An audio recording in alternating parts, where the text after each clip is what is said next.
čase prípravných zápasov. Ukážte našim hokejistom, že za nimi stojíte.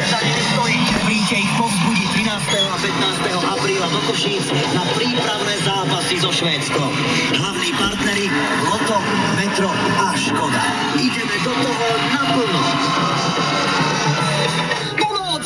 Videl som ducha! Ale prosím vás, ducha tu v rádiu? Áno, ducha, naozaj, nevymýšľam si. Ja už vím, veď to bol predsa Gypsy Spirit.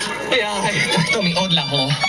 Pomáhate zlepšiť situáciu Rómov na Slovensku, alebo viete o niekom, kto tak robí? Ak áno, prihláste sa alebo nominujte niekoho na ocenenie Gypsy Spirit 2011. Prihlášky nájdete na www.gypsyspirit.eu. Urobiť tak môžete do 18. apríla. Projekt podporujú Slovenské elektrárne, člen skupiny Enel v rámci programu Energia pre život. Pekne vonia. Rádia Express. Čas letí je 12 hodín 31 minút. Zdraví vás Adrián Repčok. Pozor si dajte v Bratislave na viaze na obchvat cez Gagarinovej v smere k aviónu. Je na vozovke vyliatý olej, môže to byť nebezpečné. Mobilný radar ste videli jazdiť v Prešove na hlavný ťah, je to plavý Passat. No na rýchlosť by som si dal určite pozor aj v Útok pri základnej škole v smere do Holíča, v Bošanoch v smere do Partizánskeho. Je mašina.